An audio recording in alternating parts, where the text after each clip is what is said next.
All right.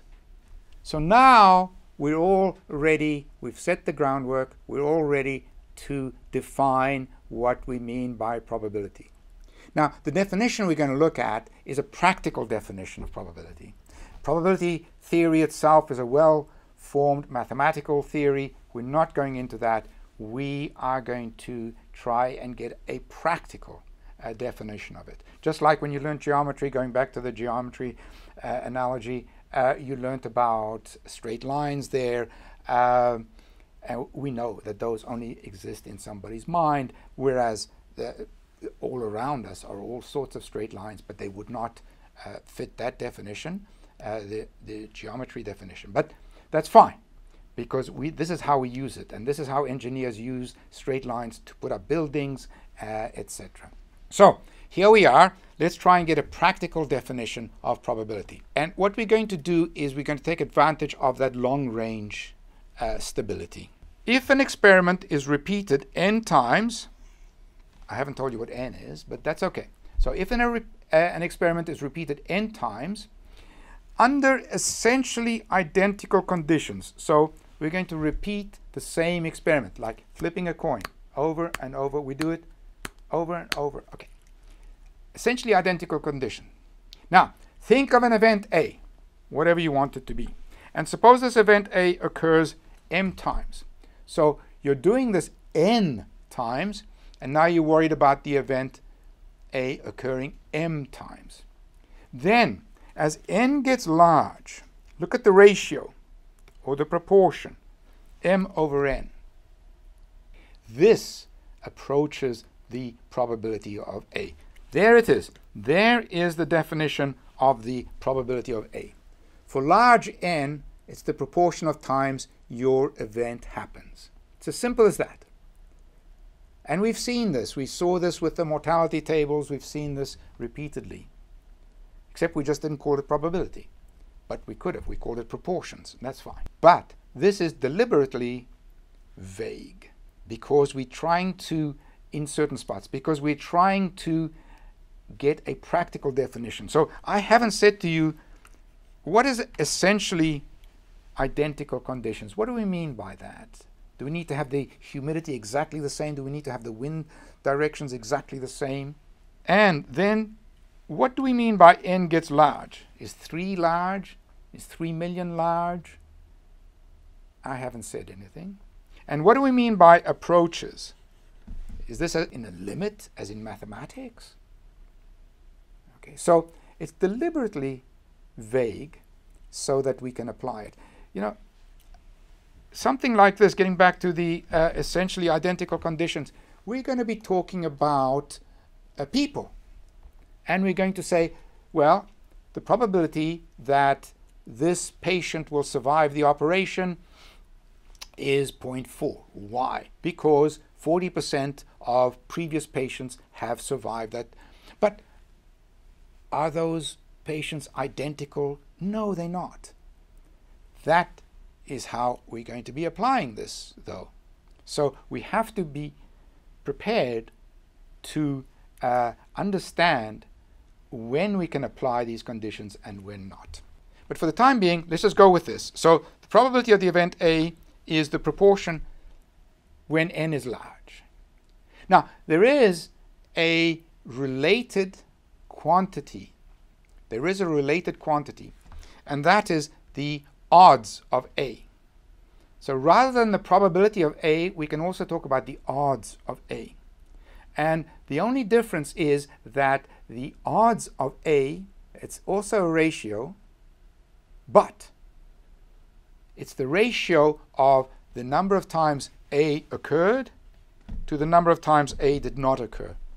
And it's interesting because Cardano wrote his whole book was talking about odds, whereas now you hear about odds on the racetrack or in this course when we get to case control studies, etc. But by and large, people tend to prefer probability. If you got the one, you can get the other. It's trivial. There it is on the screen.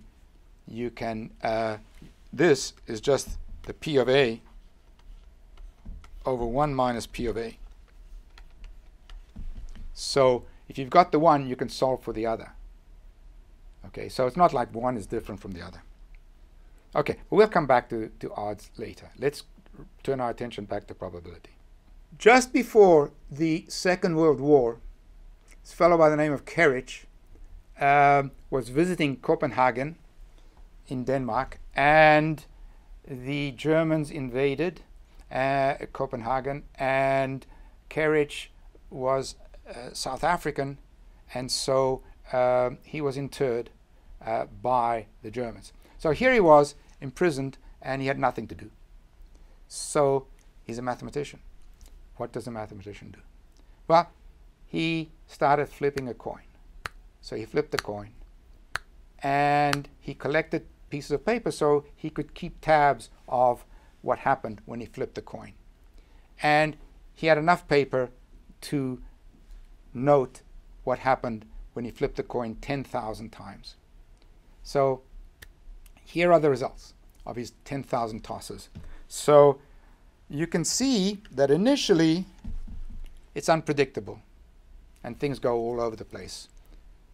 But as time progressed, it stabilized. I think this is it's almost at a half, but you know, it's his coin and he's flipping it, so it's not going to be a half exactly. I think it was 0.5067 or something like that, but very close to a half. Okay, so you see that after a while things stabilized, and he wrote a book about this, and it's fascinating. But there you see probability in action. So let's look at a few particular cases of probability. So something must happen. So every time you do this, something happens. So that's of the n times you do it, n times something happens. So the probability of a sure thing is 1. On the other hand, the other extreme, if it's impossible, it never happens. So 0 out of n. So the probability of an impossible event is 0. And in fact, these two define the limits. And in fact, every probability, the probability of any event is going to be between 0 and 1. Remember the complement? Well, if A happened m times, that means the other n minus m times A didn't happen, which is the complement. So the complement is n minus m. So there it is. The probability of the complement is 1 minus the probability of the event.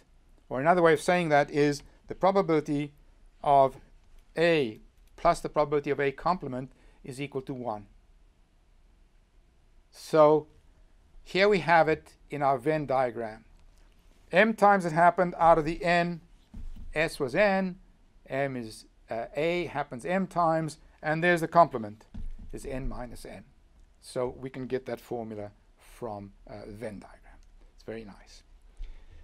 What about mutually exclusive events? We spoke about mutually exclusive events, remember?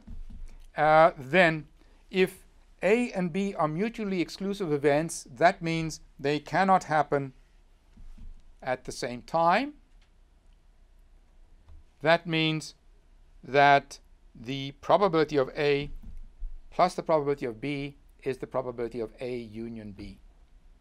Because the probability that A happened or B happened is just going to be probability of A or the probability of B. And we see this in our Venn diagram. There's the Venn diagram for mutually exclusive. So A happened m times, B happened k times of the n. So if they're mutually exclusive, then A or B happened m plus k over n. And so we've got that formula for mutually exclusive events. We give it a name, and it's called the additive law. So the additive law of probability tells us that if we've got mutually exclusive events, now I showed you for 2 of them, but this goes on for any number of them. If they are mutually exclusive, then the probability of the union is the sum of the probabilities. So going to our Venn diagram, there it is. There's no overlap with any of these. They're all bubbles like that, all separated in the Venn diagram.